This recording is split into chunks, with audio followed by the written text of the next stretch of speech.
D'être là quand même assez nombreux pour cette soirée très exceptionnelle.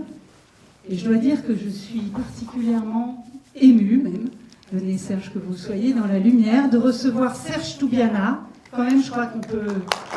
Voilà. Alors, je vais faire ce qu'il faut, c'est-à-dire quand même rappeler que vous êtes critique, écrivain, ancien rédacteur en chef des Cahiers du cinéma, ancien directeur de la Cinémathèque française et aujourd'hui président d'Unifrance. Vous voyez, quand même, on est vraiment très heureux de le recevoir pour une soirée assez singulière, puisqu'il y aura un film d'Alfred Hitchcock et que nous allons parler de votre dernier livre qui s'appelle L'Amie américaine. Alors, juste peut-être quelques mots, surtout restez pour la rencontre après, puisque nous parlerons et du film et de cette amie américaine qui est quand même une femme extraordinaire, que moi, dont je ne connaissais que le nom et deux photos et la voix, avant de découvrir à la fois quelle femme formidable avec un parcours stupéfiant et en même temps quel rôle elle a eu. Vous voyez, j'ai pas dit son nom, c'est exprès, c'est pour faire le teasing. Suspense. Voilà, le suspense, puisque évidemment on en parlera aussi. Et puis le rôle extrêmement important qu'elle a eu, et pour le cinéma français, et pour le cinéma américain. Donc peut-être juste quelques mots pour nous présenter. Film. Voilà, commençons par là. D'abord, ça me fait plaisir d'être là. C'est sur la ligne 1, donc c'est très facile pour moi. Je peux venir tous les lundis, si vous voulez. Et puis j'aime beaucoup Laura. Voilà. Après, c'est vrai qu'elle a fait mon petit parcours très vite. Je suis un ancien, quoi. Ancien D, ancien 2. Le président d'Unifrance, c'est maintenant. Oui, Bon, enfin, c'est pas mal d'être ancien quand même, parce que ça laisse du temps pour écrire. Donc voilà, ce livre qui m'a pris 1 an de travail, d'enquête, dépouiller des archives, interroger des gens, etc. Et puis on va parler quand même d'Hitchcock et de ce film, on l'a choisi ensemble. Rear Window. Alors, vous êtes nombreux et nombreuses, mais c'est un film sur un homme qui est confiné chez lui. Donc, vous voyez, c'est un film contemporain, on peut dire. James Stewart, il est confiné parce qu'il a une jambe dans le plâtre. Et c'est très important qu'il soit confiné. En gros, il est handicapé, quoi. Mais ce qui est génial dans ce film, c'est que du fait de ce handicap, il a un œil extrêmement vif. D'abord parce qu'il est photographe reporter. Donc son travail, son métier, quand il peut l'exercer, là il ne peut pas, c'est de regarder les autres et de prendre des photos. Donc il a un œil extrêmement actif, quoi. Et c'est le sujet du film, donc vous allez voir. Je ne vais pas vous en dire plus, c'est un film très fort. C'est un film qui raconte au fond l'histoire d'un homme cloué dans son fauteuil qui regarde en face, l'immeuble d'en face. En fait, c'est un spectateur, c'est vous. Vous êtes cloué sur votre siège, vous allez voir un film. C'est là le génie d'Hitchcock, c'est-à-dire qu'il raconte dans ce film ce que c'est qu'un spectateur, ce que c'est que regarder des images. Et quand on regarde des images, c'est là que le génie d'Hitchcock est très stimulant pour nous. Le film date de 1900, vous avez vu, 54. C'est très vieux. Quand on regarde des images, on accommode avec le réel, quoi. On voit des choses de façon plus vraie, plus puissante que d'autres. On cherche la vérité, quoi. Et parfois on passe à côté. Ce film, je crois, c'est un film qui nous aide, vous, spectateurs, moi, spectateur, Laura, spectatrice, à comprendre ce que c'est que regarder, quoi, chercher la vérité. Et là, ce qui est marrant dans ce film, vous allez voir, tout est tourné en studio.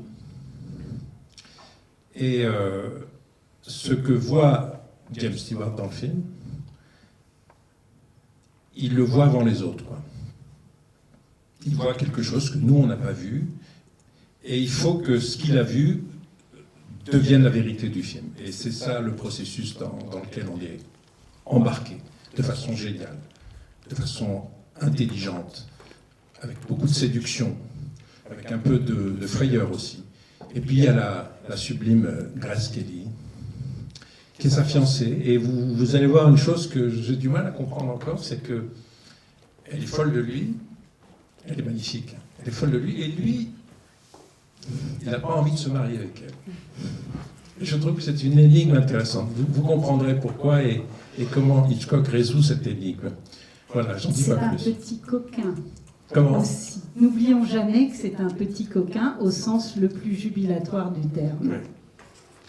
Enfin voilà, c'est un film sur le regard. Alors, faire travailler son regard, pour moi, c'est la chose la plus importante, ce que j'ai fait toute ma vie en tant que critique, et j'essaie de continuer de le faire en tant que spectateur, et parfois aussi en écrivant, mais c'est passionnant, voilà.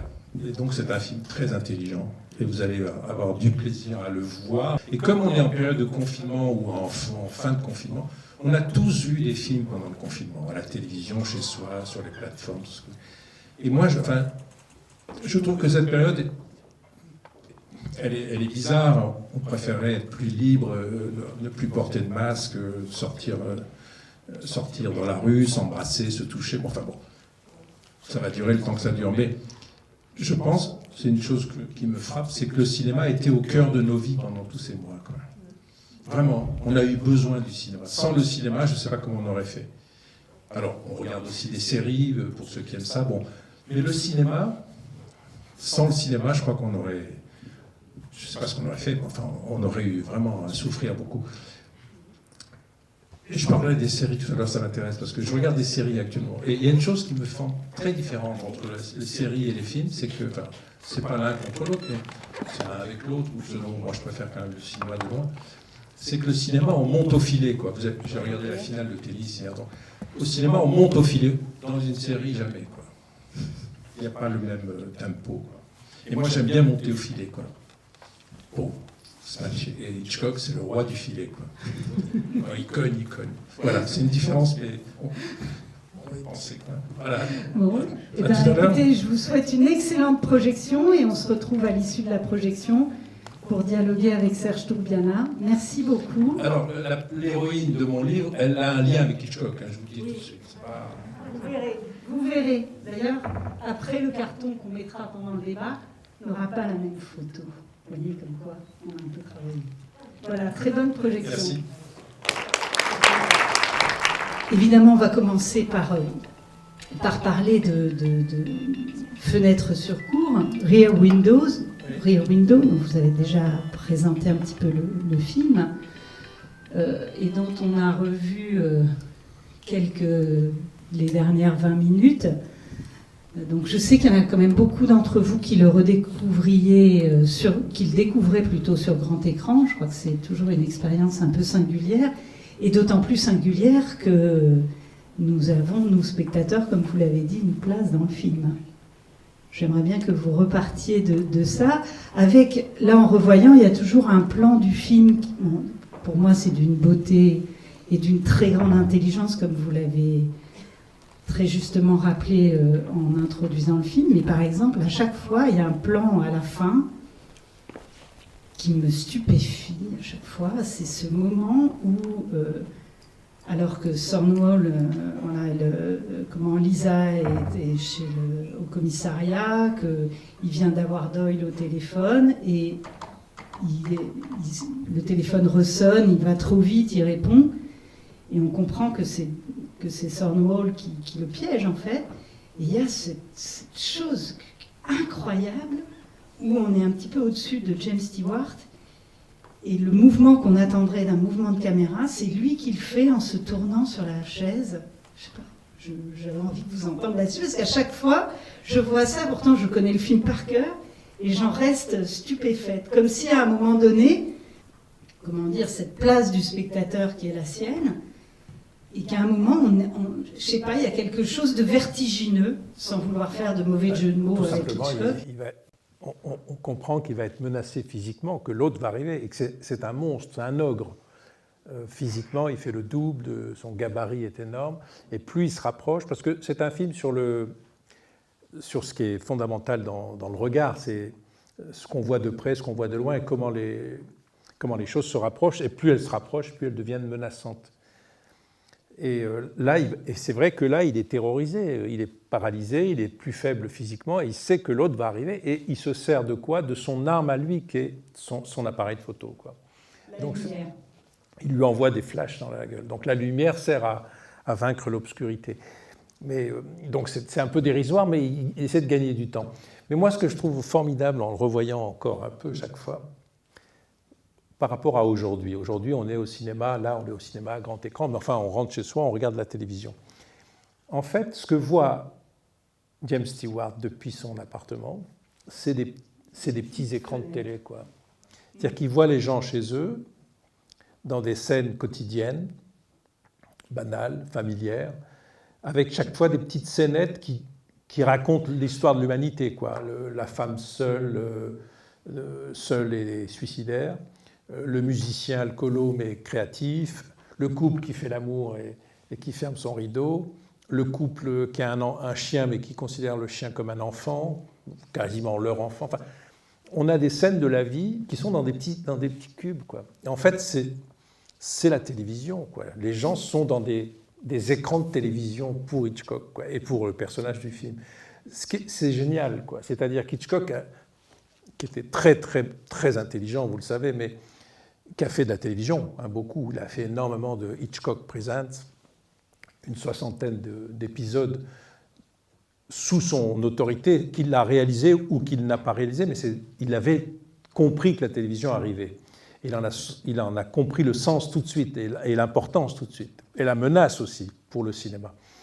Et quand il fait Psychose un peu plus tard, il le fait quasiment pour la télévision, avec un budget de 700 000 $, qui est un budget ridicule, et ça a été un des plus gros succès de la carrière d'Hitchcock. Donc, c'est vraiment quelqu'un qui était tellement concerné par les médias, ce qu'on appelle, à l'époque on n'appelait pas ça les médias, mais il était concerné par tout ce qui avait de la puissance sur le spectateur. Et pour lui, la télévision était un rival. Et il se sentait le rival de la télévision. Et d'ailleurs, il le dit très bien dans les entretiens avec Truffaut, c'est que pour lui, quand il fait Psychose en 58, 59, son but, c'est de contrôler la tête, le cerveau du spectateur. C'est quand même le grand fantasme d'Hitchcock, c'est-à-dire qu'il n'était pas un dictateur, comme vous le savez. Ça, c'est la grande pulsion des grands dictateurs, hein, comme Hitler ou Staline ou d'autres, de contrôler la tête des spectateurs par la propagande. Lui, il l'a contrôlé par la puissance du cinéma, quoi. C'est sa grande force. Et il l'a fait. Effectivement, quand les gens ont vu Psychose en salle, quand moi j'ai vu Psychose en salle, et quand je le revois chez moi ou en salle, peu importe, j'ai peur, on a peur, la scène de la douche fait peur, quoi. La scène, parce qu'elle est physique. Parce qu'elle est physique et parce qu'elle est imprévisible et parce qu'elle n'a pas de raison d'être. Pourquoi Anthony Perkins tue Janet Leigh? Bon, c'est parce qu'il y a une pulsion, quoi. S'il y a un mot qui me vient à l'esprit à propos de Rear Window, c'est pulsion. Le regard, c'est de la pulsion. C'est-à-dire que le regard, il est habité par du désir, quoi. Alors, le désir, c'est de connaître la vérité, c'est d'imaginer que ce personnage qu'on peut dire débonnaire est un criminel. Toutes les apparences sont contre. Et ben en fait, c'est la vérité. Et donc la vérité, elle doit advenir par le processus de l'image elle-même et pas du tout par le dialogue. C'est ça la force d'Hitchcock. Et il y a une chose qui me plaît beaucoup aussi, qui est très truffaldien. Alors Truffaut a vraiment copié, ou s'est beaucoup inspiré de ça. C'est que là, dans ce film, comme dans Notorious, la femme est audacieuse, la femme est courageuse, elle va elle va au-devant du danger, alors que l'autre est incapable, un parce qu'il est handicapé, deux parce qu'il n'en a pas le courage. La femme va résoudre l'équation, l'énigme, par son courage, son audace, pour aussi gagner l'amour de son compagnon, quoi. Et ça, c'est dans Le Dernier Métro, c'est dans plein de films de Truffaut. Enfin, Truffaut a repris cette figure-là, qui est que la femme, c'est elle qui est intrépide, c'est elle qui va au-devant du danger pour par amour pour l'homme, pour son compagnon, pour son mari, pour son amant, peu importe. Ça aussi, c'est très très fort dans le film. Et Grace Kelly le fait, elle porte bien son prénom, avec beaucoup de grâce, parce que elle a envie aussi de conquérir l'amour de James Stewart. Et c'est vrai que pour moi, c'est un peu anachronique qu'elle ne l'ait pas d'emblée, parce qu'elle est tellement sublime. Eh bien non, justement, non. Parce qu'il préfère son indépendance de photographe, de reporter. Bon, on connaît un peu ce cliché qui est que les photographes sont souvent des gens solitaires, qui aiment bien leur liberté, etc.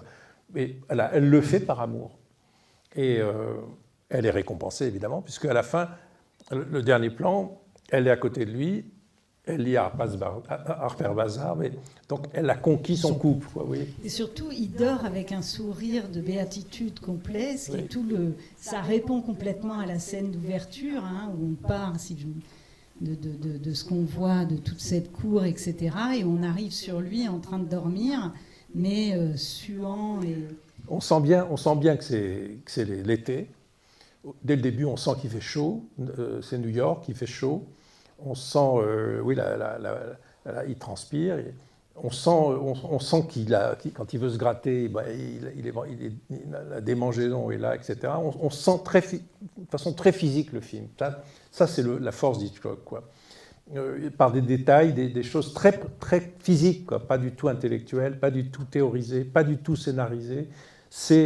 La présence est là, quoi. La force de l'été à New York, il fait chaud, il n'y a pas l'air climatisé, enfin bon. Et puis, on entend les bruits de la cour, c'est très présent, quoi. Et c'est ça qui fait que le film est si vivant, quoi. Parce qu'à part ça, il y a beaucoup d'archétypes, il y a beaucoup de dessins comme ça, très... la jeune danseuse folle de son corps, enfin, c'est très parlant. C'est comme des petites scènes dans des cubes de télévision, parlantes ou muettes, mais très expressives. Voilà. Il y a encore cette idée chez Hitchcock, on est en 1954, bon... Le cinéma parlant n'a que 15 ans, que la force du muet est encore présente. La force du muet, c'est l'expression. L'expression physique, la danseuse, la fille seule, le couple qui baisse le rideau, on comprend pourquoi. Tout est donné comme dans sa vérité physique, quoi. Il n'a pas besoin d'expliquer, Hitchcock. Il montre, voilà. Et ça, c'est ça qui fait son génie, quoi.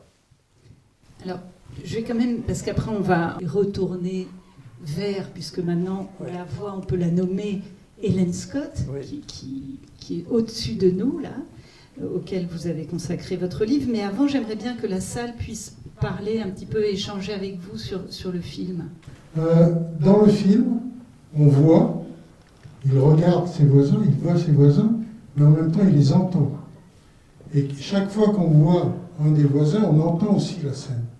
C'est-à-dire qu'il n'y a pas de musique pendant tout le long du film, il n'y a pas de musique de film au sens propre, sauf pendant le générique, le début, mais il y a les sons, dont la musique du musicien ou la musique de la danseuse, c'est-à-dire que le film s'écoute autant qu'il se regarde. Les images s'écoutent autant qu'elles se regardent. Et c'est assez particulier parce que c'est aussi, quand on est spectateur nous-mêmes, c'est ce que vous disiez, quand on est par exemple dans une salle, quand on observe une personne, notre cerveau est capable de repérer les sons qui viennent d'une personne en faisant abstraction des autres sons. Et dans le film, c'est cette impression également qu'on a. Il y a une directivité des sons, les sons s'accordent aux images, et effectivement, comme vous l'avez dit, c'est exactement les impressions qu'on peut avoir soi-même quand on est dans un grand environnement et qu'on regarde les personnes les uns après les autres.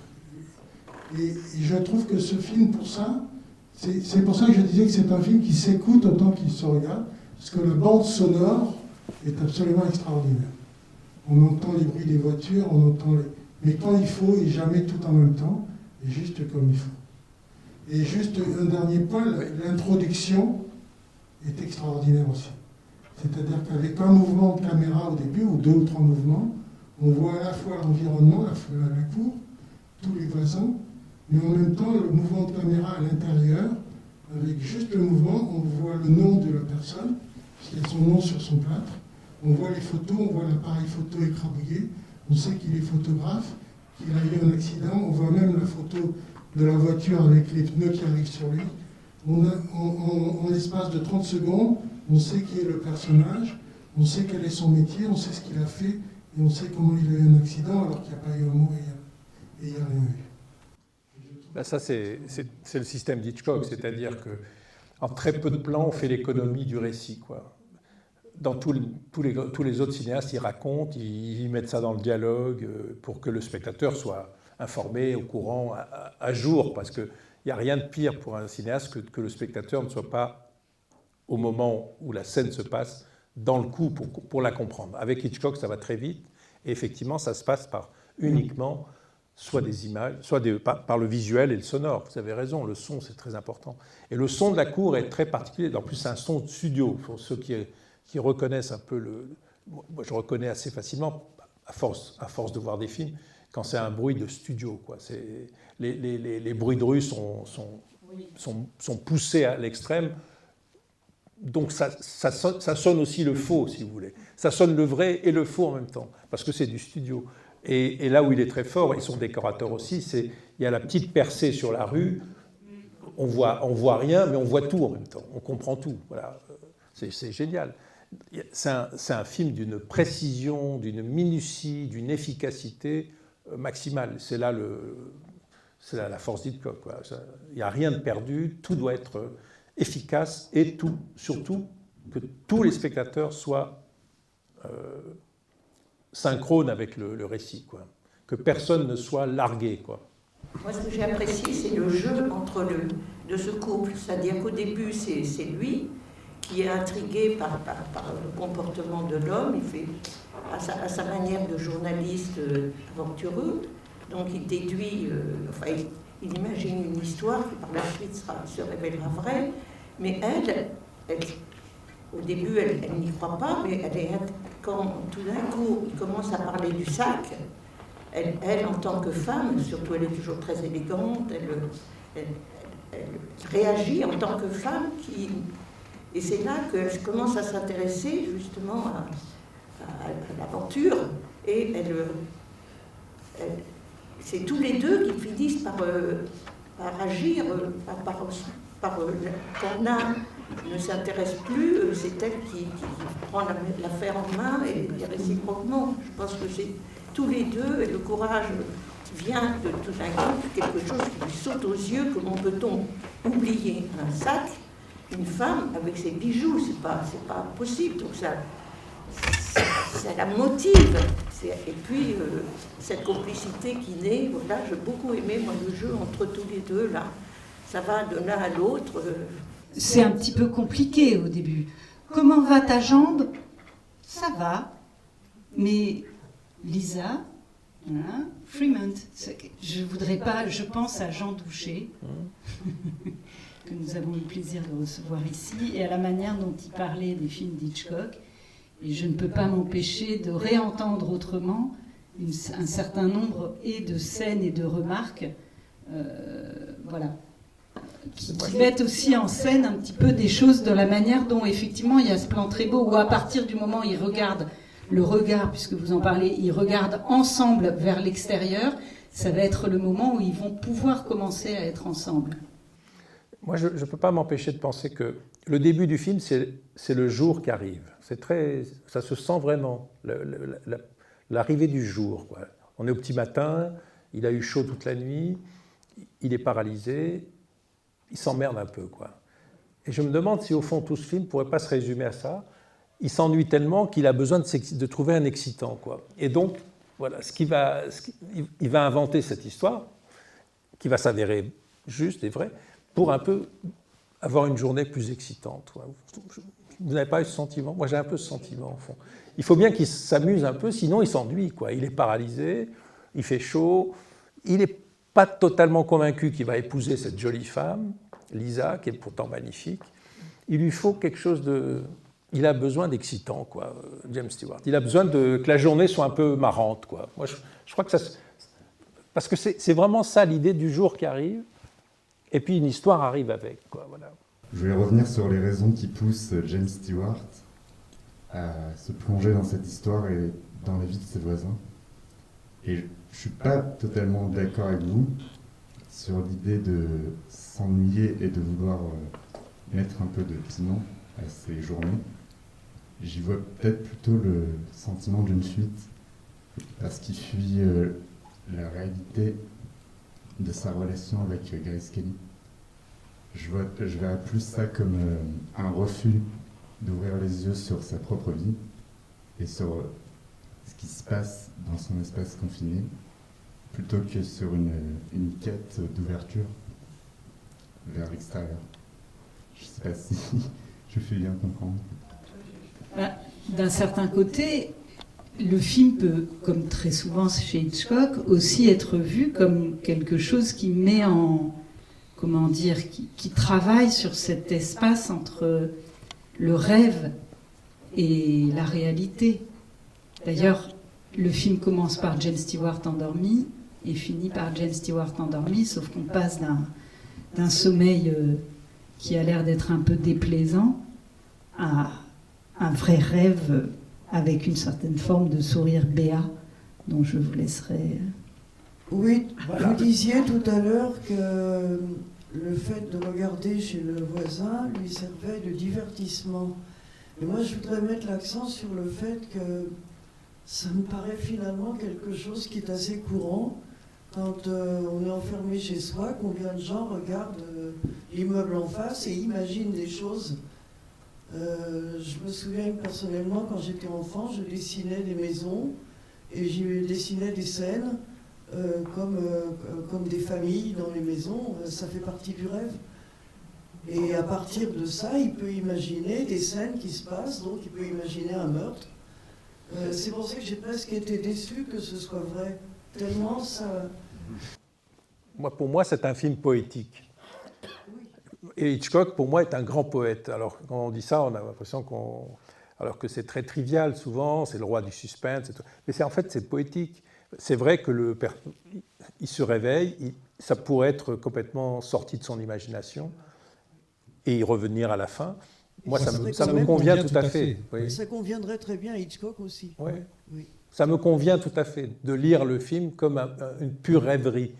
Sauf que cette rêverie, elle est extrêmement poétique, parce qu'il aimait beaucoup Edgar Poe aussi. Elle est extrêmement physiquement présente, triviale, très bien incarnée, voilà. Mais ça pourrait être complètement sorti de l'imagination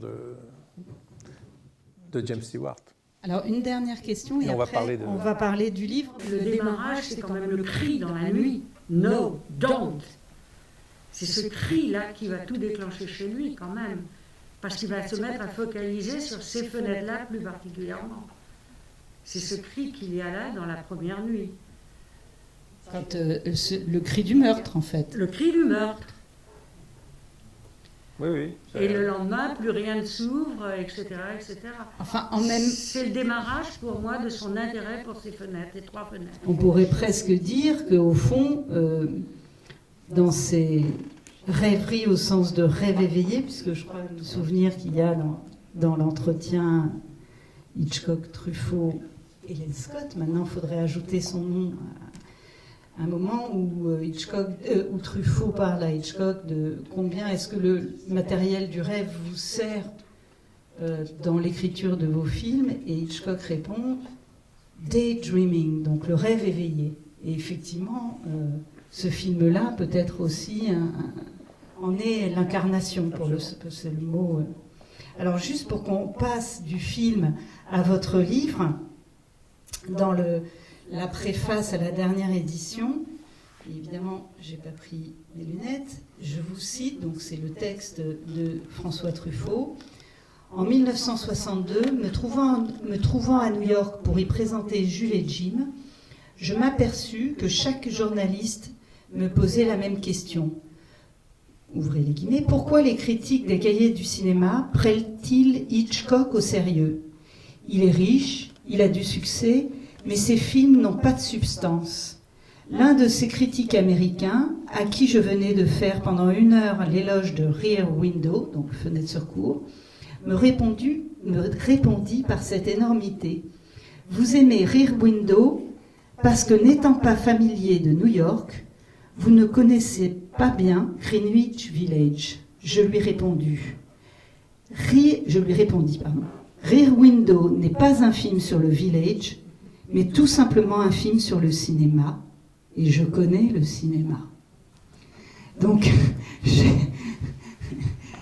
cher Serge, du coup, je trouvais que c'était peut-être le meilleur passage pour passer de Fenêtre sur cour en passant par ce livre, le Hitchbook, comme Truffaut l'appelait lui-même, à votre livre L'amie américaine, qui est donc une, comment dire, c'est pas une biographie exactement. Non, une enquête, j'ai essayé de découvrir cette femme-là. Hélène Scott, qui a été indispensable à Truffaut pour faire ce livre d'entretien avec Hitchcock. Il a eu besoin d'elle absolument, quoi. Sans elle, je pense qu'il n'aurait pas pu faire le livre parce que tout simplement, il parlait pas l'anglais.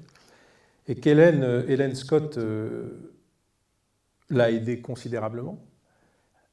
Elle a traduit pendant tous les fameux entretiens entre Hitchcock et Truffaut en 62, en août 62, dans le bureau d'Hitchcock à Universal. Et elle faisait la go-between, quoi. Elle traduisait les questions de Truffaut en français, en anglais, pour qu'Hitchcock les comprenne, et elle traduisait instantanément les réponses en anglais d'Hitchcock à Truffaut pour que Truffaut comprenne. Ça, je le savais un peu théoriquement, parce que j'ai lu ce livre il y a très longtemps, quand j'ai la première édition, qui est magnifique, qui s'appelait à l'époque « Le cinéma selon Hitchcock », 1966, chez Robert Laffont. C'est un livre carré, très beau, très illustré. Et Hélène Scott, je suivais à peu près de loin son trajet, mais je ne m'intéressais pas outre mesure à elle.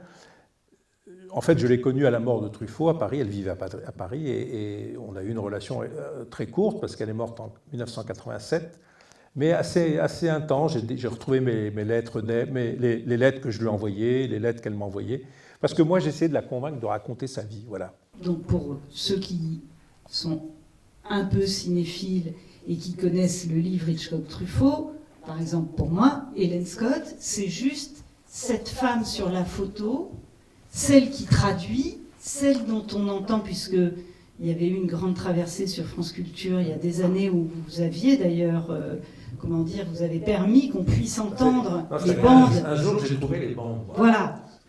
J'ai trouvé les bandes dans le bureau de François Truffaut, qui était mort déjà, au film du Carrosse. C'était en 1992. J'étais avec un ami, Michel Pascal, on réalisait un film sur Truffaut, un documentaire, et puis en ouvrant une armoire, Truffaut avait gardé tout, ça je le savais, mais enfin, en ouvrant une armoire, il y avait une grande caisse en carton, et on l'a ouvert, cette caisse, et puis dans cette caisse, il y avait 50 bobines sonores.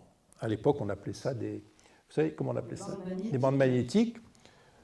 Et on était là avec notre caméra, notre Nagra, l'appareil sonore. On a pris une de ces bandes avec Michel Pascal dans les bureaux. Madeleine Morgenstern nous avait autorisé, la première femme de Truffaut. Donc j'étais un peu dans les archives, très à l'aise avec la confiance de Madeleine. Et on a pris une de ces bobines, on l'a mise sur notre Nagra, sur notre appareil. Et puis on a entendu la voix d'Hitchcock. Et puis la voix d'Hélène Scott. Et puis la voix de Truffaut. Donc je me dis, c'est les bandes, mais jamais personne en France ou en Amérique n'avait imaginé que ces bandes existaient, quoi. On était en 92, donc 30 ans après leur enregistrement, en 62, ces bandes refaisaient surface, si vous voulez, alors qu'elles n'avaient existé que dans le but de fabriquer ce livre, qui est paru en 1966 à Paris et à New York. Donc ces bandes restaient là dans les archives de Truffaut. Jamais personne ne s'en est inquiété. Donc on s'en est un peu servi dans ce film, très peu, 30 secondes, même pas, 40 secondes. Et plus tard, en 1999, je suis retourné au film du Carrosse, voir Madeleine Morgenstern, avec qui j'étais devenu ami, et je lui ai dit, Madeleine, c'est le centenaire d'Hitchcock. Est-ce que vous me permettez d'utiliser ces bandes pour faire une série d'émissions? Je lui ai dit, c'est de la radio. J'ai employé cette expression exprès pour la... Elle m'a dit, je vous fais confiance. Je me souviens, j'étais avec Nicolas Saada, mon ami Nicolas, qui était un jeune critique des cahiers du cinéma. On a pris la caisse on a mis dans ma voiture, on a été directement à France Culture, dans le bureau de Laure Adler, qui était la directrice. Je lui ai dit, Laure, il y a un matériau sublime, il y a un trésor là. Et là, on a sorti les bandes et on a mis dans une espèce d'énorme machine de France Culture, parce qu'elle voulait savoir si le son était bon techniquement. Et le son est sorti impeccable. Là, on était en 99, 37 ans après. Elles avaient été conservées. Et j'ai fait, avec Nicolas Assada, une série d'émissions à partir de ces bandes. Et si vous allez sur Internet, vous tapez Hitchcock-Truffaut, et les 25 émissions qu'on a faites à l'époque pour célébrer le centenaire d'Hitchcock, vous les trouvez sur Internet. Donc c'est accès libre, avec nos présentations, celle de Nicolas ou la mienne, et vous avez 25 épisodes de cette énorme conversation qui a duré une semaine et dans laquelle Helen Scott a été essentielle. Bon, mon livre ne se résume pas à ça, loin de là, parce que j'ai voulu savoir qui elle était. Voilà. Qui était cette femme ? Parce que vous parlez de cette conversation, mais la conversation qui s'est nouée entre elle et Truffaut, vous allez nous raconter comment c'est advenu, c'est une conversation qui, elle, a duré de 1959-60 à la mort de François Truffaut. Et ensuite... Ils se sont écrits, elle lui a écrit tout de suite. Quand Truffaut vient pour la première fois à New York, en 1960, il est tout timide, il va recevoir un prix de la critique new-yorkaise, il ne parle pas anglais, elle vient l'accueillir à l'aéroport. Parce qu'elle travaille depuis peu de temps. Elle travaille à Unifrance New York, si vous voulez. Voilà, elle est au bureau du film français à New York. Elle est attachée de presse, si vous voulez. Son patron ne la considère pas beaucoup, mais elle a un avantage, c'est qu'elle parle très bien le français. Je ne savais pas pourquoi, donc je raconte dans mon livre, je fais mon enquête, et j'explique pourquoi elle parle si bien le français. Elle va le chercher à l'aéroport et elle a un coup de foudre pour Truffaut. Elle est née en 1915. Elle est née en 1915. Elle est de parents russes, installés aux États-Unis, à New York. Son père était né en Ukraine. Elle est juive, Brooklyn, une femme forte. Elle tombe amoureuse de Truffaut et de son film, Les 400 coups. Et elle va s'occuper de lui. Il a plein d'entretiens avec la presse new-yorkaise, des gens très importants qui vont faire la carrière de Truffaut. Et elle est indispensable parce qu'elle traduit très bien ses propos et elle fait passer dans la presse américaine, c'est son métier, mais elle le fait avec beaucoup de talent et beaucoup d'amour, elle fait passer, disons, ce qu'elle appelle, elle, le génie de Truffaut, la nouvelle vague, la liberté, les 400 coups, tirer sur le pianiste, Jules et Jim, etc. Et elle va s'occuper de lui tout au long de sa vie, à tel point qu'elle voudra venir vivre en France, qu'elle fera en 1966, pour être plus près de Truffaut. Et là, si vous voulez, le livre est un peu cruel pour elle, parce que c'est la vérité, c'est que Truffaut n'a pas besoin d'elle à Paris, quoi. Il a plus besoin d'elle à New York parce qu'elle lui sert vraiment. Elle lui est très utile. Quand il lui demande de savoir où habite David Goudis, elle se débrouille, elle fait la connaissance de David Goudis, elle devient copine avec David Goudis, ou avec Irish, c'est pareil, ou avec plein de gens, avec Hitchcock, elle devient amie avec Hitchcock. C'est-à-dire qu'elle est tellement intelligente, tellement vive, tellement dévouée qu'elle devient indispensable. Et c'est ça qui est bouleversant. Elle lui écrit, alors j'ai compté, je me suis beaucoup servi de cette correspondance, j'ai compté, entre Truffaut et Helen Scott, il y a 378 lettres que j'espère publier, que je voulais publier il y a 20 ans, et que l'éditeur que j'avais contacté m'a dit non, elle n'est pas assez connue. Ça m'avait choqué d'ailleurs. Parce qu'elle n'était pas connue, mais Truffaut la rendait célèbre d'une certaine manière. Donc tout ça, j'ai mis de côté, j'ai dirigé la Cinémathèque, j'ai fait beaucoup de choses, j'ai fait une expo Truffaut, j'ai écrit sur Truffaut, j'ai fait plein de choses sur Truffaut, puis tout ça a été mis de côté. Et puis là, l'année dernière, j'avais du temps, comme j'ai pris goût à écrire, je me suis dit, je vais raconter sa vie, plutôt de publier sa correspondance, puisque Gallimard n'en veut pas, je vais raconter sa vie. Et je me suis lancé dans cette aventure avec un plaisir inouï. Non seulement j'ai lu toutes ces lettres, 378 lettres, dont 300 sont d'Helen Scott. Elle écrivait beaucoup plus. Elle le harcèle. Elle le harcèle d'amour et de lettres. Des lettres magnifiques, en français. Drôle aussi. Drôles, pleines d'humour. Elle n'a pas peur de lui, elle lui rentre dedans. Au début, il lui envoie des lettres très stéréotypées, qui fait dicter par sa secrétaire, Lucette. Lucette était Alexandra Lucette était la femme de Claude de Givray, son meilleur ami, le meilleur ami de Truffaut. Donc Truffaut dictait ses lettres comme si c'était des lettres administratives. Elle l'engueule. Hélène l'engueule en disant « Je ne veux pas de ces lettres-là, je veux des lettres vraiment de vous, intimes, je veux que vous me racontiez tout. » Et il obéit, parce qu'elle a raison, tout simplement. Donc il se met à écrire des lettres plus personnelles, la nuit, le samedi, etc. Mais elle lui en envoie, à peine a-t-il écrit une lettre, qu'elle lui en envoie déjà 2 autres, et il n'a pas le temps, parce qu'il travaille, il est occupé, il fait des films, il fait du montage, il est producteur de ses films. Donc c'est un pataquès énorme. Et c'est magnifique. Il se confie à elle vraiment, dans les moments difficiles de sa vie privée, de sa vie professionnelle. 62, c'est très, très important.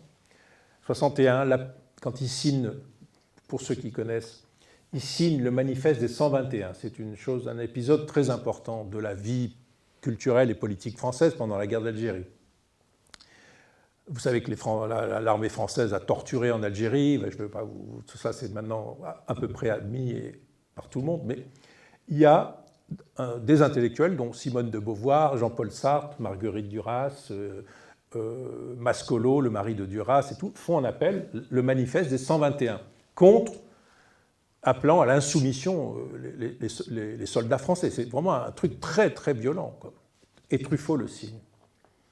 Ce qui est exceptionnel. Truffaut n'est pas politique, pas politisé, mais il le signe. Et il le signe avec pas beaucoup de cinéastes, quelques-uns. Je peux vous citer Pierre Cast, Doniol Valcroze, Claude Sautet, Truffaut, je crois que Godard ne le signe pas, Chabrol ne le signe pas, beaucoup de gens ne le signent pas. Truffaut le signe, parce que, non pas qu'il soit particulièrement concerné par la guerre en Algérie, mais il le signe parce que l'idée de l'insoumission lui plaît. Voilà. Lui-même a été un peu rebelle, enfin il a été même pas mal rebelle dans sa jeunesse, il s'est engagé dans l'armée en Allemagne, il a fait une bêtise absolue, il a fait de la prison militaire. Il signe l'appel des manifeste des 121, et c'est d'un courage énorme, à tel point qu'il a peur. Vous savez qu'à l'époque, le ministre de la Culture, c'est André Malraux. Et qui a fait signer Truffaut? Florence Malraux, la fille du ministre, très amie avec Truffaut, son assistante sur Jules et Jim, intime, la femme d'Alain Resnais à l'époque. Donc Truffaut fait un acte assez courageux. Et ce n'est pas son genre du tout, de signer des pétitions.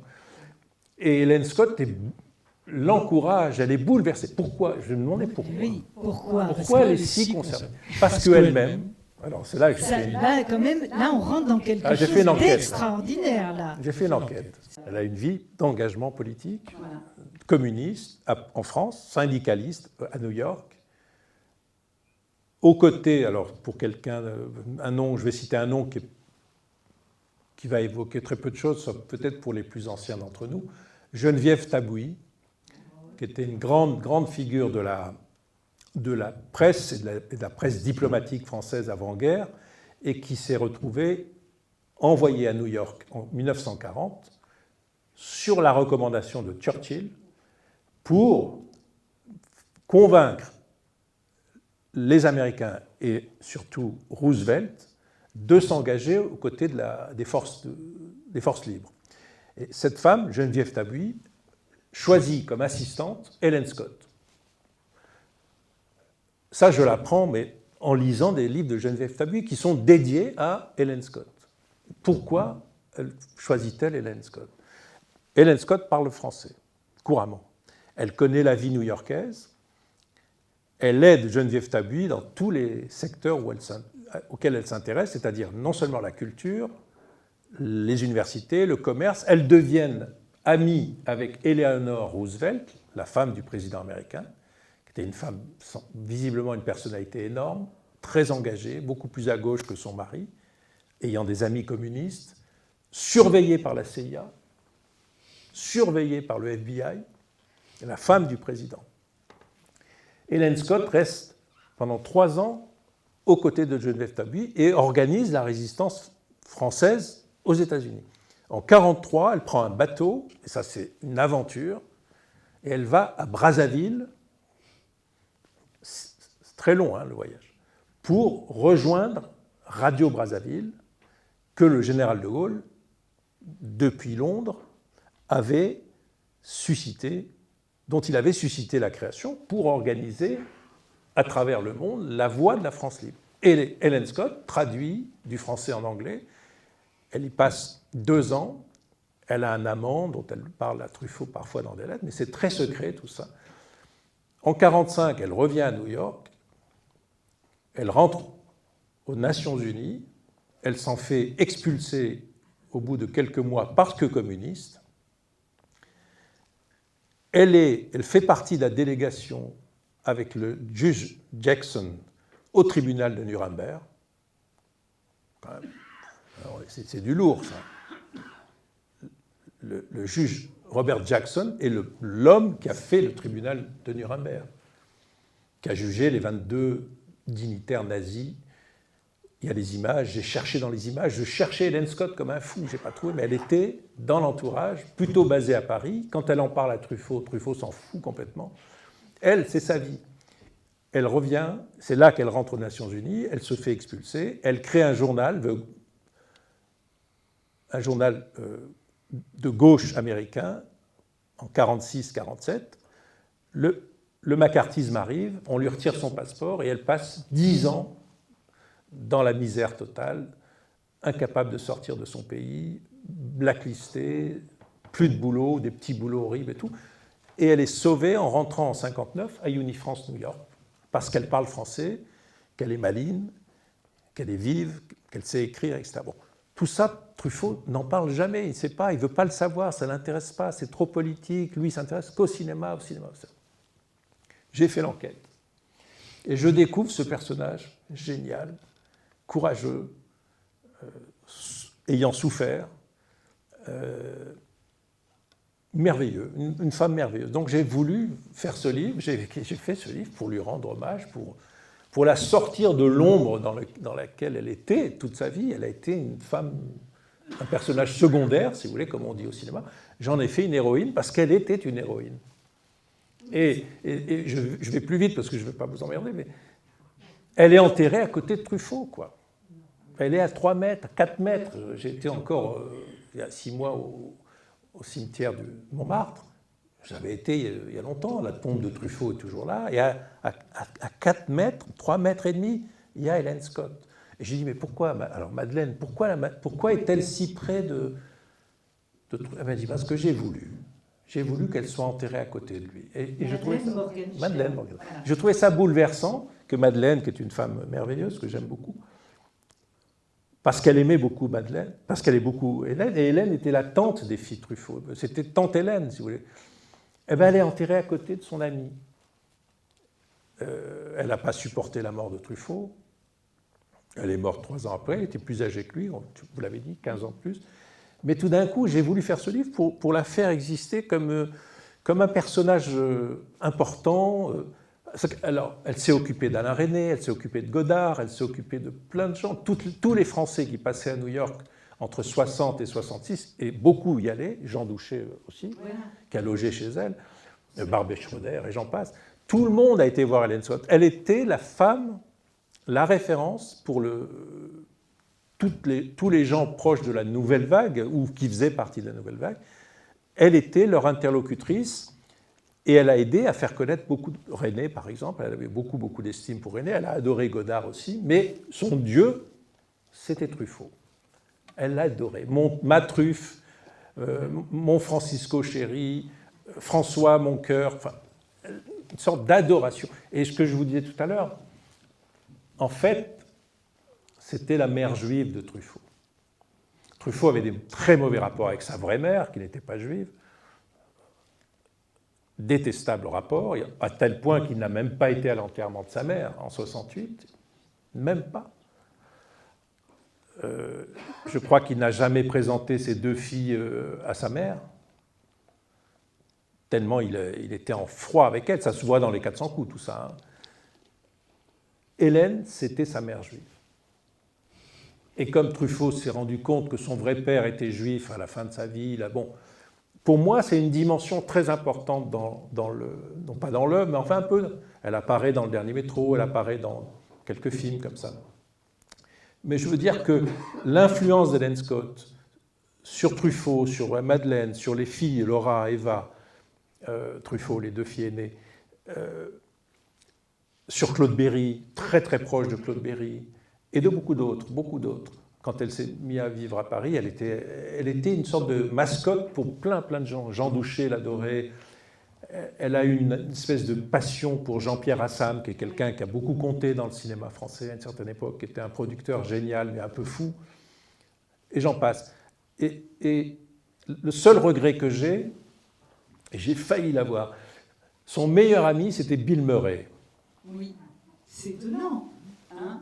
L'acteur Bill Murray, vous voyez... Et je voulais le témoignage de Bill. J'ai eu Bill Murray au téléphone. Il était à Paris de passage, il voulait que je le voie tout de suite, je ne pouvais pas, j'étais coincé. Et puis il a disparu, c'est un homme qui disparaît. J'adore cet acteur, C'était le meilleur ami de... Oui, ça j'étais très étonnée. Le meilleur ami, elle l'adorait, parce qu'il l'a traité comme une reine. Et son autre grand ami, alors ça c'est pour les plus cinéphiles d'entre vous, c'est Robert Benton, qui est toujours vivant, qui a témoigné dans mon livre, parce que, et ça c'est un épisode, je fais un chapitre là-dessus, elle est la première, en 66, à avoir lu, 65 même, à avoir lu le scénario de Bonnie and Clyde. Et elle s'est mise dans la tête, peut-être Alexandra peut nous dire des choses, elle s'est mise dans la tête à l'époque que c'était un film pour Truffaut, que Truffaut devait faire. Mais vraiment, elle a dit, François, vous devez faire ce film, c'est ça, ne faites pas Fahrenheit, tout ça, oubliez. Il était en plein dans l'histoire de Fahrenheit, depuis 5 ans, il n'arrivait pas à faire son film. Elle essaie de le convaincre. Faites Bonnie and Clyde, c'est comme un film de la nouvelle vague en américain, etc. Truffaut reçoit le scénario, rencontre Benton et j'ai oublié le nom du deuxième, mais ça va revenir. Il les fait travailler, il leur fait un peu changer les trucs, il donne le sentiment qu'il va peut-être le faire, puis il ne le fait pas. Et comme il ne le fait pas, il dit « j'ai un très bon copain qui le fera très bien, c'est Jean-Luc Godard ». Jean-Luc Godard va voir les producteurs et ça se passe très très mal. Et puis c'est, comme vous le savez, c'est Arthur Penn qui a fait le film. Et c'est un film qui a marqué l'histoire du cinéma américain des années 60. Mais donc, si vous voulez, elle s'est entêtée à vouloir convaincre Truffaut de faire ce film. Et s'il l'avait fait, ça aurait été son premier film américain. Et en fait, il va faire Fahrenheit, qui n'est pas un film américain, mais un film anglais, même si le producteur était américain. Le film a failli se faire au Canada, il a failli se faire en Amérique, il a failli se faire dans plein de pays. Il s'est fait à Londres, dans les studios de Pinewood. Donc oui, elle a eu une influence sur Truffaut. Elle a essayé de l'aider. Elle a été au cœur des choses avec lui, de façon vive, intelligente, avec un humour phénoménal, quoi. Et donc cette femme, pour moi, est très attachante. Après, elle était très solitaire, forte, pas de chance physiquement, c'était pas facile. Elle souffrait beaucoup. Mais voilà, moi, maintenant je suis content d'avoir écrit ce livre parce que voilà, elle existe. Alexandra Stewart, vous aussi, vous avez connu Hélène Scott. Je crois que Serge a tout dit dans son livre et là, cette parfaite, magnifique présentation de ce personnage. Oui, moi j'étais assez amie avec François Truffaut et qui avait toujours, entre autres choses, cette difficulté de parler, de comprendre l'anglais, de parler l'anglais. Donc il avait vraiment en effet tellement besoin d'Hélène en dehors de sa personnalité et de leur rapport, mais il avait une espèce d'obsession, c'est pas vrai Serge, de l'histoire de comprendre, de pouvoir parler anglais, de comprendre l'anglais, ce qui était une des choses. Cette obsession de pouvoir comprendre et parler l'anglais. Ah, oui. Et c'est pour ça qu'il n'a pas fait Bonnie and Clyde. Et moi, je tournais avec Warren Beatty, et j'ai dit, mais qui sont... J'ai un ami, metteur en scène, François Truffaut, qui était venu sur le set de ce film d'Arthur Penn que je faisais moi. Et j'ai dit, Arthur, mais moi, je ne connais pas ces tueurs, Bonnie and Clyde. Clyde Barrow et Bonnie, whatever her name was. Et voilà, alors ils n'avaient pas l'air tellement au courant, mais à un moment donné, quand Truffaut, qui m'avait proposé le rôle, heureusement c'était fait d'Alloway par la suite, mais enfin avait proposé le rôle personne, que finalement, et que Godard ne voulait pas le faire, mais je crois que ça a intéressé, c'est Warren Beatty qui s'est rappelé, quand moi je leur avais dit, vous connaissez ce couple, ce scénario, quand même formidable, etc. Un an ou un an et demi après, parce que ça c'était 64, voilà, se sont rappelés justement de ce projet que finalement n'avait pas marché avec Truffaut, plutôt à cause de l'anglais, et Godard peut-être aussi qui n'avait pas envie de tourner dans le fin fond du Texas, etc. Mais c'est parce qu'après c'est Warren Beatty qui a incarné oui. Clyde Barrow. Voilà. Mais Hélène, c'est vrai, elle avait une personnalité, un peu sarcasme, mais une drôlerie. Moi, c'est le Jewish humor, c'est ce que je préfère au monde. Et on ne rencontrait pas tellement de gens avec ces particularités comme elle à Paris. Enfin, moi pas, mais à part elle. Il y a ce qu'on sent très bien, et dans ce que vous dites, Alexandra Stewart, et dans votre livre, Serge Loubiana, c'est combien il y a quelque chose à la fois de vous parliez de son intelligence, de sa vivacité, de son humour très un peu caustique aussi, et il y a quelque chose d'incroyablement, je ne sais pas comment dire, je ne sais pas si c'est iconoclaste, subversif, mais elle ose, quoi.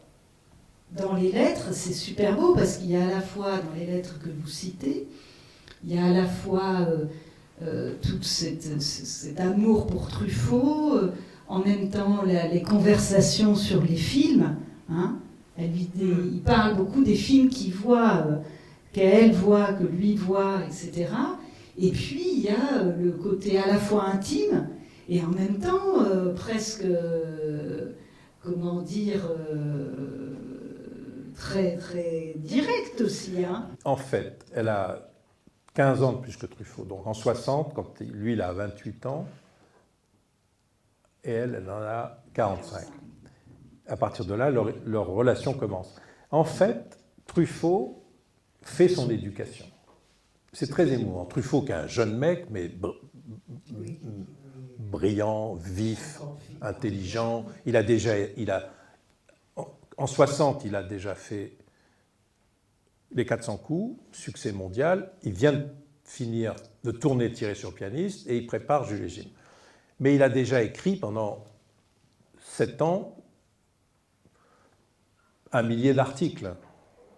1 millier d'articles sur le cinéma. Donc il a déjà une vie. Et ce qui est bouleversant, c'est qu'il forme l'esprit de... Il lui dit ce qu'elle doit aimer, quoi. Au cinéma. Au cinéma. C'est elle ne comprend rien. Elle voit les films, elle aime les acteurs, elle est sentimentale. Lui, il lui explique la mise en scène, tout. Le regard,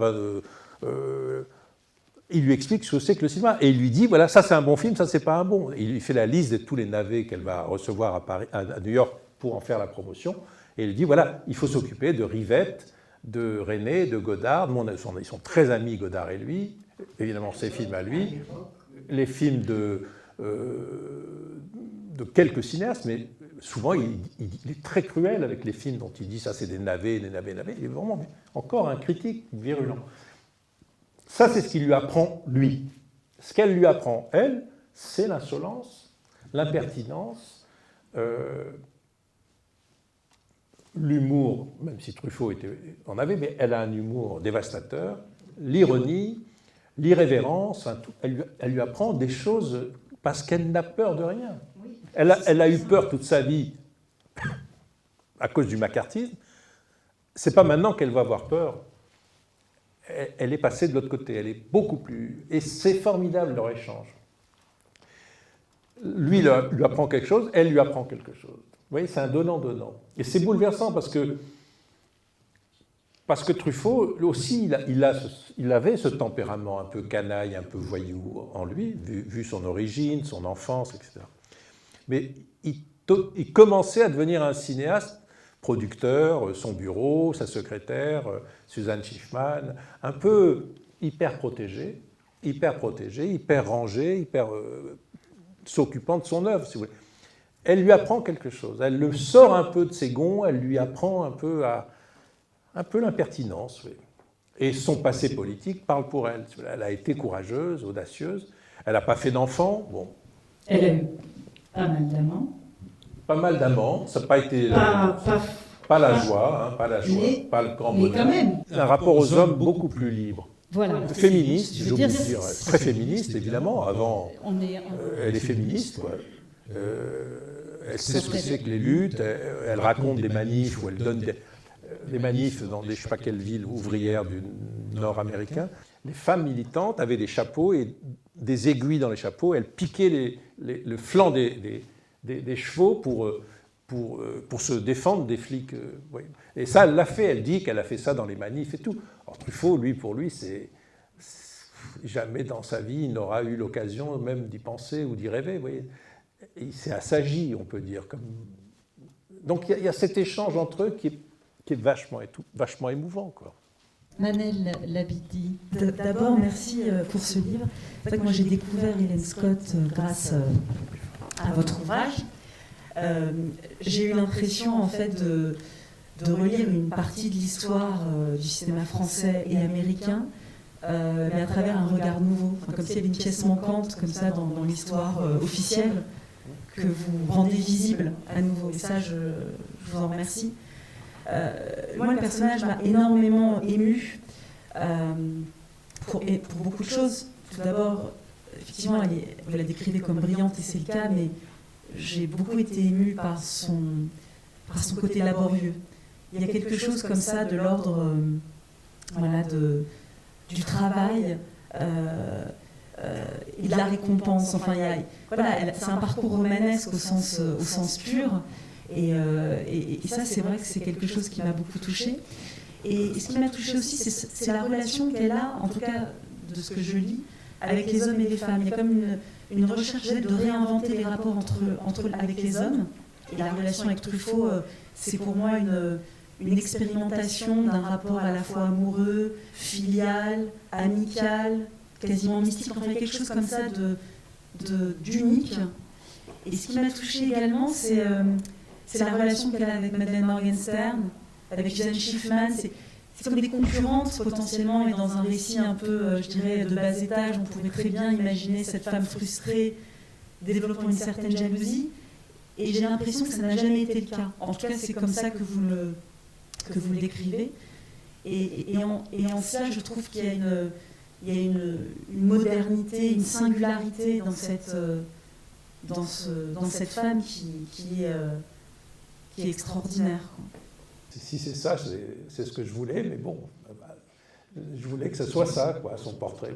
Et je me suis pas forcé, j'ai pas triché, j'ai suivi pas à pas, j'ai essayé d'être au plus près d'elle, quoi.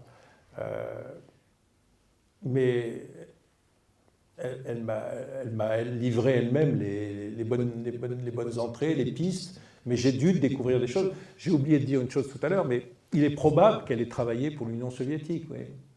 Probable. On a trouvé des traces. Ça la rend encore plus romanesque, quoi. Et ça me choque pas du tout, hein, parce que tous les communistes américains, à peu près, travaillaient pour l'URSS, mais de façon complètement consciente et pas du tout criminelle. Hein. Mais elle-même aurait été peut-être une espionne soviétique. Donc ça fait qu'accroître la singularité romanesque de cette femme, quoi. Qui a été décorée de la France libre. Hein. Oui, ça je savais. Tout à l'heure, voilà. Ça je savais qu'elle avait. Elle avait aussi... la décoration de la France libre, qui pour moi était un indice très important. Qu'est-ce qui a fait qu'elle méritait cette décoration, qui est quand même très honorifique et qui veut dire quelque chose, qu'elle a travaillé à la libération de la France, et elle l'a fait effectivement à Brazzaville, quoi, vous voyez. Mais pour elle, c'est pas... Bon, elle était fière d'avoir ça, mais Personne ne le savait vraiment, en fait. Mais C'est ça personne. voilà. J'en ai parlé avec Claude de Givray, il me dit... Je raconte dans le livre, à un moment, ils vont voir le film ensemble, Red, de Warren Beatty, qui est l'histoire d'après le livre de John Reed, le fameux livre de John Reed sur la révolution soviétique, ce journaliste américain qui est aux premières lignes avec les soviétiques, avec les bolcheviks, quoi. Et ils vont voir le film ensemble, et dans le film, j'ai revu le film parce que je ne l'avais pas vu depuis 35 ans, je ne sais pas. Et il y a beaucoup de témoignages dans le film. Il y a une partie documentaire, il y a même Henry Miller là-dedans qui témoigne, je ne sais pas pourquoi, mais enfin, il y a des anciens, visiblement des anciens communistes américains qui témoignent. Et Claude de Givray, qui est vraiment qui a toujours été en première ligne, le meilleur ami de Truffaut, son scénariste, son ami, celui qui a fait un discours à l'enterrement de Truffaut en 1984, enfin quelqu'un de très proche. Il me dit, j'ai vu Red à côté d'Hélène Scott et elle reconnaissait toutes les personnes intervenant, tous des anciens communistes américains. Voilà. Moi, ça me touche beaucoup, voilà, que cette femme ait eu un tel parcours et qu'elle ne soit pas reconnue à sa valeur, quoi. Enfin, parce que tout simplement, elle n'était pas en première ligne, quoi. Elle se mettait au service des autres. J'ai juste une toute petite question sur une anecdote. Est-ce que c'est elle qui est à l'origine du fait que Spielberg ait fait jouer Truffaut? Parce qu'on aurait pu imaginer, parce que c'est un épisode assez anecdotique dans la carrière de Truffaut qui était surprenant. Je pense que ce qui est à l'origine c'est que Spielberg aimait beaucoup L'Enfant sauvage, dans lequel Truffaut joue. C'est un film qui a beaucoup marché sur les campus américains. Un film qui a été énormément vu comme ils l'ont pas vu du tout comme nous, hein, le film. Ils l'ont vu vraiment comme de façon plus positive, plus profondément, comment dire, pour les Américains, L'Enfant sauvage, c'est comment Truffaut s'intéresse à ce petit garçon, Victor de l'Aveyron, qui est autiste, pour l'éduquer, lui transmettre les moyens non seulement de survivre, mais d'être libre, quoi. Nous, on n'a pas vu ça comme ça. Nous, à l'époque, le gauchisme en France, moi je me souviens, j'étais gauchiste et tout, en 71. Pour nous, c'était complètement horrible. L'idée qu'un prof ait d'autorité sur un enfant, on trouvait ça scandaleux. Pour les Américains, non, c'est tout à fait naturel, quoi. L'idée que l'émancipation de l'individu se fait par l'éducation et l'autonomie. Voilà. Et Spielberg était étudiant à l'époque, en 71. Il commençait à faire des films. Et ce film a beaucoup marqué Et donc il s'est dit, en plus Truffaut est acteur, bon, donc... Et Truffaut a dit oui tout de suite. Moi j'ai les télégrammes. Quand j'ai fait l'exposition Truffaut il y a 5-6 ans à la Cinémathèque, j'ai trouvé tout, les correspondances avec Spielberg, le contrat, tout. Enfin, Truffaut, ça l'a amusé d'être acteur dans un film américain. Après, il s'est beaucoup ennuyé parce que le film était très long, les effets spéciaux. Et là, il a écrit des scénarios qu'il envoyait à Susan Schiffman. Bon, juste peut-être, et après on va organiser la signature, mais on n'a pas beaucoup parlé de l'édition de ce livre, Hitchcock-Truffaut. Donc vous verrez en lisant le livre de Serge Toubiana quel travail ça a été, parce que les entretiens datent de août 62, le livre sort en 66. 4 ans de travail. Et aussi, comment dire, elle a fait un vrai travail là, d'éditrice, oui, à proprement parler, et même finalement comment dirais-je, qui fait qu'on peut dire qu'aujourd'hui, encore aujourd'hui, ça reste un livre unique dans ce que c'est que des livres de cinéma, c'est-à-dire à la fois qui s'adresse à un public, quand on commence à voir les films de Truffaut, d'Hitchcock, et en même temps aussi une vraie œuvre finalement qui peut rentrer dans le corpus de l'œuvre de François Truffaut, et aussi un livre, je crois, qui est passionnant pour tous ceux qui ont envie de voir ou de savoir, d'apprendre comment les films se font, quoi. Et qu'est-ce que ça veut dire que la mise en scène. Sur ce, je vous invite à remercier chaleureusement Serge Toubiana quand même. Je suis tellement ravie qu'il avoir